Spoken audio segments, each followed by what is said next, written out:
নমস্কার সব্বাইকে।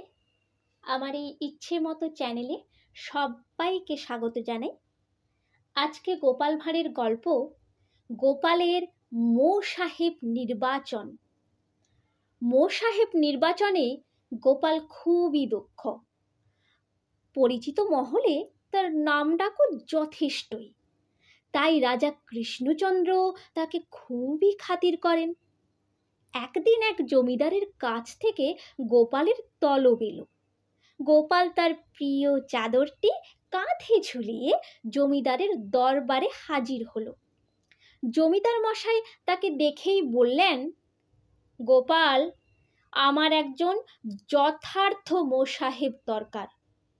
আমার ইচ্ছা, আমার বাঞ্ছিত মোসাহেবটিকে তুমিই নির্বাচন করে দাও। কি গোপাল, মনের মতো একটি মোসাহেব জোগাড় করে দিতে পারবে তো? গোপাল তাচ্ছিল্যের সঙ্গে বলল, এ আর এমন কি কঠিন কাজ জমিদার মশাই?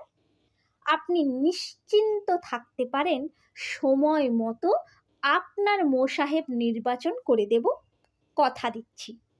গোপালের আশ্বাস পেয়ে জমিদার মশাইয়ের মুখে হাসি ফুটল। গোপাল এবার বলল, জমিদার মশাই, যারা মোসাহেবের চাকরি পেতে আগ্রহী তাদের আমার সামনে হাজির হওয়ার আদেশ দিন। জমিদার মশাইয়ের আদেশে মোসাহেবের চাকরি প্রার্থীরা গোপালের সামনে হাজির হলো। গোপাল এক প্রবীণ প্রার্থীকে ডেকে বলল, আপনি মোসাহেবের চাকুরি পেতে আগ্রহী, কিন্তু কাজকর্ম ঠিকঠাক করতে পারবেন তো? কি যে বলেন, কেন পারবো না? চাকরিতে বহাল করেই দেখুন না পারি কি না। গোপাল প্রথম জনকে বিদায় দিয়ে দ্বিতীয় জনকে ডাকল। দ্বিতীয় জন গোপালের সামনে দাঁড়ালে তাকে প্রশ্ন করল, মোসাহেবি করতে পারবেন কি? কেন পারবো না? আমার তো বিশ্বাস আপনার দ্বারা এ কাজ হবার না।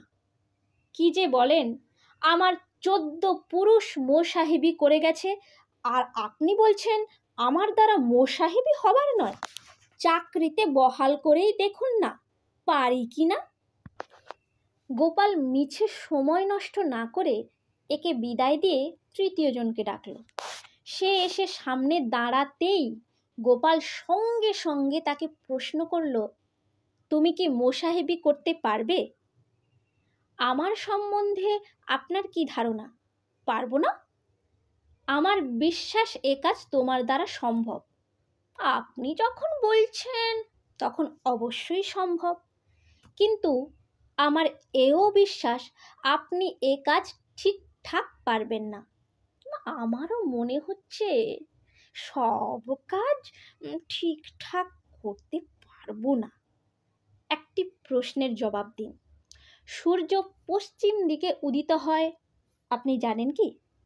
কেবলমাত্র আমিই নয়, আমার 14 পুরুষও এ কথা জানে। আর একটি কথার উত্তর দিন, চাল গাছে যে ধান জন্মে জানা আছে কি? কি যে বলেন, জানবো না কেন? গত শনে তো আমার জমিতেই জন্মেছিল। গোপাল এবার মুচকি হেসে বলল, না, তা হবে কেন?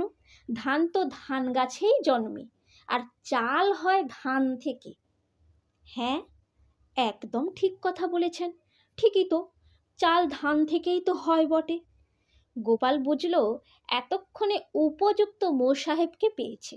সে তাকেই মোসাহেবের পদের উপযুক্ত প্রার্থী নির্বাচন করল। এমন না হলে মোসাহেবের মোসাহেবই। জমিদার মনির মতো মোসাহেব পেয়ে গোপালকে পুরস্কার স্বরূপ প্রচুর অর্থ দিয়ে কৃষ্ণনগরে যাওয়ার ব্যবস্থা করে দিলেন। নমস্কার। আজকে